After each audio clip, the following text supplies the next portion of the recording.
Добро пожаловать в мой канал.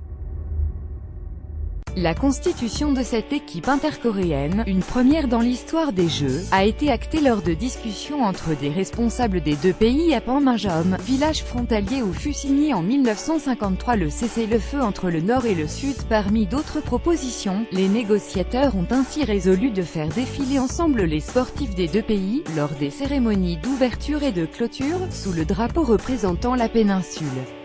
Réunifiés, comme il l'avait déjà fait aux JO 2000 à Sydney, 2004 à Athènes et 2006 à Turin, ce défilé commun a une portée symbolique forte, alors que les deux pays sont encore officiellement en guerre, puisque c'est un armistice qui a mis fin au conflit entre le Nord et le Sud en 1953 et non un traité de paix. Pyongyang a proposé d'envoyer une délégation de 550 personnes à Pyeongchang, composée de sportifs participants, mais également de pom-pom girls ou d'une équipe de taekwondo. Elle se rendra en Corée du Sud par la route, début janvier, avant même l'officialisation de la participation nord-coréenne. Le gouverneur de la province sud-coréenne qui accueillera les Jeux avait proposé d'affréter un bateau de croisière pour accueillir les membres athlètes, officiels, entraîneurs, supporters d'une éventuelle délégation venue du Nord.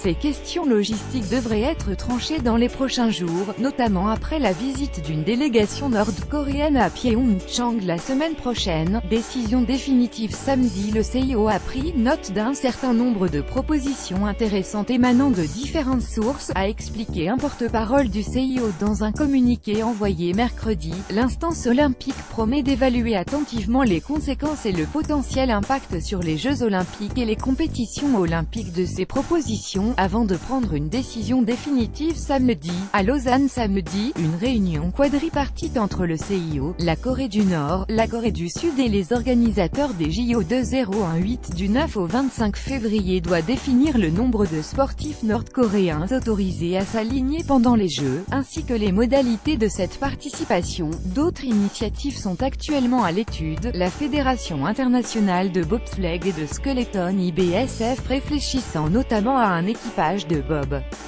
A4 commun composé de 2 Sud-Coréens et de 2 Nord-Coréens, comme ouvreurs de la piste olympique. La Corée du Nord a accepté le 9 janvier d'envoyer une équipe aux JO 2018, alors qu'elle avait boycotté les JO 1988 à Séoul, les premiers organisés en Corée du Sud. Les ambitions nucléaires de la Corée du Nord ont fait monter les tensions autour des JO 2018 au cours du dernier trimestre 2017, mais les deux pays se sont mis d'accord le 5 janvier pour tenir les premières discussions depuis décembre 2015. Les principaux sites des Jeux à Pyeongchang sont localisés à seulement 80 km de la zone démilitarisée DMZ. En fait, la bande frontalière hérissée de miradors et parsemée de champs de mines qui séparent les deux Corées. Ces Jeux pourraient donc bien être ceux de la paix, comme les présentent les organisateurs, longtemps plombés par la suspension de la Russie pour dopage et la peur latente de guerre nucléaire.